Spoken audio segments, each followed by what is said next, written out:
Oh, I think we have some 27 departments, and many of these departments are operating. For instance, he said that we shouldn't sell water cheaper than what it costs us to provide it. I think that'd be true in any of the facilities we provide.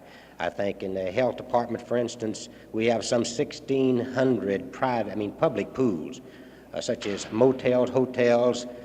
We could some revenue by inspecting these pools, which we have inspected from time to time free of charge. This is passed on to a traveling party or something like that. For instance, I think our golf course is still operating far less than what it cost us to maintain. There's no golf course in the United States anywhere that has 18-hole courses for $1.50, a municipal course in a city of our size. These are many things that we should do before we attack the water problem. I think it's somewhat of a general feeling that it would probably be best for all concerned if one team of physicians totally disassociated with the transplant team pronounced the prospective donor dead, and then the transplant team with the proposed recipient came in and performed the transplant. That way there could certainly be no accusations made one way or the other. There have been instances that I'm aware of several years ago where an engineer was employed by subdividers to prepare plans and specifications upon which he himself later had to pass. Now, this would prevent that sort of thing. If he were given permission by his department head to do that sort of work, then he would have to let someone else, separate and apart, make the determination on whether they meet the city's codes, city specifications.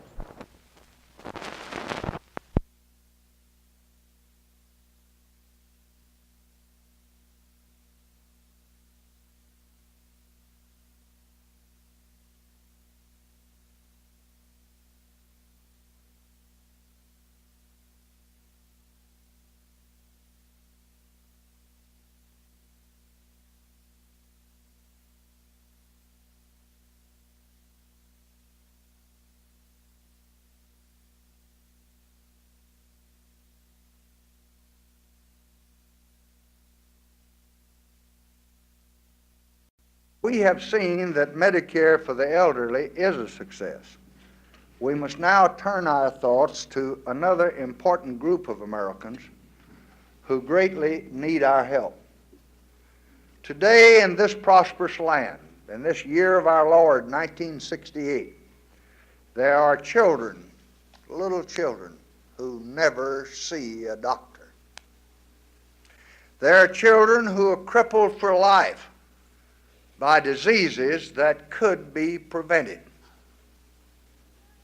And that is almost a national scandal.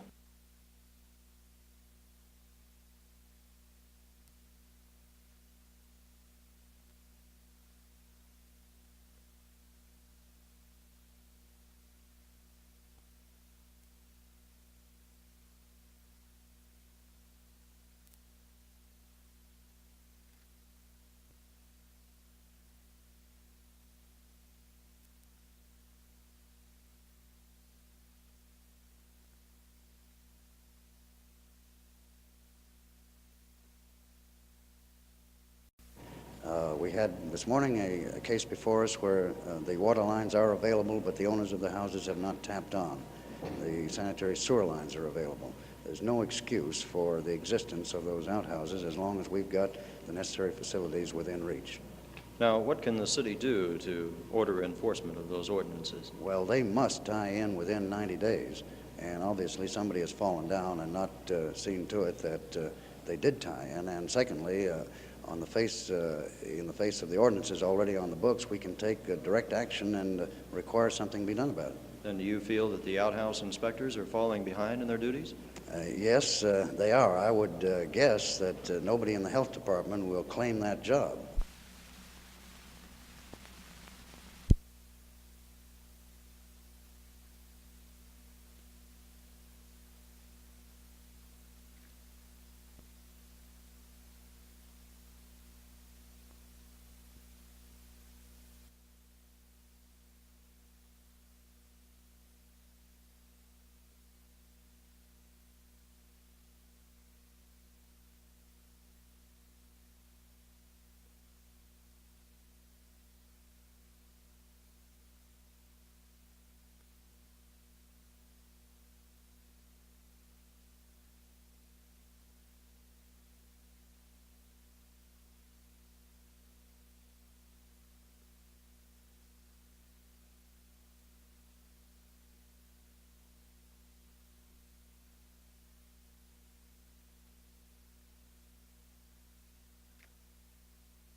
Do you think the mayor can possibly get his water increase through with the thinking on the council right now? Oh, I don't believe so at this time. I think they'd have to practice more economy moves. I think that the mayor will have to prove to us that he needs all of the increase that he's asked for, and keeping in mind, of course, that water is a necessity, and we should be very careful about raising the cost on necessities of life.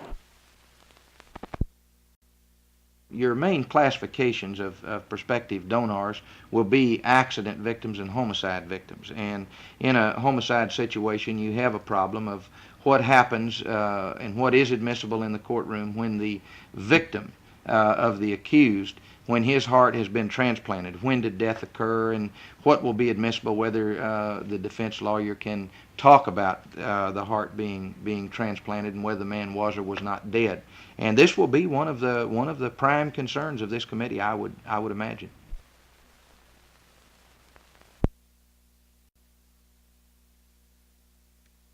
Well, without getting into the political arena, there are a number of candidates making a number of statements. I would think that the problem in Washington, like most cities, is pretty characteristic. We have urban problems. We have had disorders like 150 to 200 other cities. We have tensions. We have the problems behind the monument. The real answer, in my opinion, is to attack the problems, the basis for the tension, and to deal with the problem. We must, of course, do that within the framework of law and order, tempered with justice, and this is what I would believe to be the answer. The President has very recently requested the Congress to authorize 1,000 additional police officers. The Congress has approved this. We're about to go forward with an additional recruitment.